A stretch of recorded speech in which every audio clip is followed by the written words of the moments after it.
नमस्कार दोस्तों, स्वागत है आपका आध्यात्मिक जर्नी पर एक बार फिर से। दोस्तों, आज की वीडियो में हम चर्चा करेंगे अश्वत्थामा से जुड़े हुए कुछ रहस्यों के बारे में।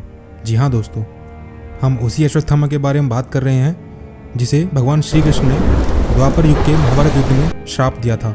मित्रों, अश्वत्थामा महाभारत काल का एक व्यक्ति है जिसके बारे में यह माना जाता है कि वह आज भी जिंदा है। अश्वत्थामा ने महाभारत के युद्ध में कौरवों की ओर से युद्ध किया था, लेकिन अपनी एक गलती के कारण उसे एक भयंकर श्राप मिला, जिसके कारण यह दुनिया खत्म होने तक यूं ही भटकता रहेगा। और अश्वत्थामा को श्राप देने वाले भगवान श्री कृष्ण ही थे। यह श्राप श्री कृष्ण ने इसलिए दिया क्योंकि इसने पांडव पुत्रों की हत्या उस समय की जब वो उस दिन का युद्ध समाप्त होने के बाद अपने शिविर में सो रहे थे। दोस्तों, अश्वत्थामा ने ब्रह्मास्त्र से उत्तरा के गर्भ को नष्ट कर दिया था और गर्भ में पल रहे शिशु की हत्या से क्रोधित होकर भगवान श्री कृष्ण ने अश्वत्थामा को एक भयानक श्राप दे दिया। अश्वत्थामा के इस घोर पाप का अनुचित लेकिन एक बड़ा कारण भी था, और वो बड़ा कारण ये था, जब महाभारत के युद्ध में पांडव गुरु द्रोणाचार्य को हराने में असमर्थ हो रहे थे, तब उन्होंने एक झूठी अफवाह फैला दी कि अश्वत्थामा मर चुका है। इससे द्रोणाचार्य शोक में डूब गए और पांडवों ने मौका देखकर द्रोणाचार्य का वध कर दिया। अपने पिता की छल से हुई हत्या का बदला लेने के लिए अश्वत्थामा ने पांडव पुत्रों की हत्या कर दी, और पांडवों की हत्या के बाद जब अश्वत्थामा भागा तब भीम ने उसका पीछा किया और अष्टवा क्षेत्र, जो वर्तमान में गुजरात और महाराष्ट्र की सीमा के पास स्थित है, यहाँ दोनों के बीच गदा युद्ध हुआ।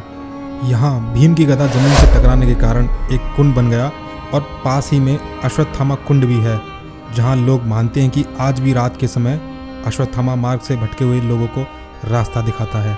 दोस्तों, अब अगले रहस्य के बारे में बात करते हैं। द्रोण नगरी में स्थित टपकेश्वर स्वयंभू शिवलिंग महर्षि द्रोणाचार्य की तपस्थली मानी जाती है। यहीं गरीबी के कारण दूध नहीं मिलने पर अश्वत्थामा ने भगवान से दूध प्राप्ति के लिए 6 माह तक कठोर तपस्या की थी। अश्वत्थामा की तपस्या से प्रसन्न होकर भगवान ने उन्हें दूध प्राप्ति का आशीर्वाद दिया, और पहली बार अश्वत्थामा ने दूध का स्वाद चखा।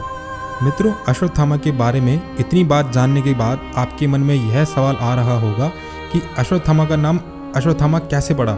इसकी एक बड़ी रोचक कथा है। अश्वत्थामा ने जब जन्म लिया तब उसने अश्व के समान घोर शब्द किया। इसके बाद आकाशवाणी हुई कि यह बालक अश्वत्थामा के नाम से प्रसिद्ध होगा। अगला रहस्य ये है कि अश्वत्थामा के सिर पर जन्म से ही एक मणि मौजूद है, और द्रौपदी ने अर्जुन की प्रार्थना पर गुरुपुत्र को प्राण दान दे दिया, लेकिन सजा के तौर पर मणि छीन ली और उसके बाल कटवा दिए। उन दिनों बाल काट लेने का मतलब मृत्युदंड माना जाता था। दोस्तों, मध्य प्रदेश में महू से करीब 12 किलोमीटर दूर स्थित विंध्याचल की पहाड़ियों पर खोदरा महादेव विराजमान है। माना जाता है कि यह अश्वत्थामा की तपस्थली है। ऐसी मान्यता है कि आज भी अश्वत्थामा यहाँ आते हैं। मित्रों, महाभारत युद्ध समाप्त होने के बाद कौरवों की ओर से सिर्फ 3 योद्धा बचे थे, कृप, कृतवर्मा और अश्वत्थामा। कृप हस्तिनापुर चले आए और कृतवर्मा द्वारिका। शाप से दुखी अश्वत्थामा को व्यास मुनि ने शरण दी। मध्य प्रदेश, उड़ीसा, उत्तराखंड के वनों में आज भी अश्वत्थामा को देखे जाने की चर्चाएं आती रहती हैं। और मध्य प्रदेश के असीरगढ़ के किले में एक प्राचीन शिव मंदिर है।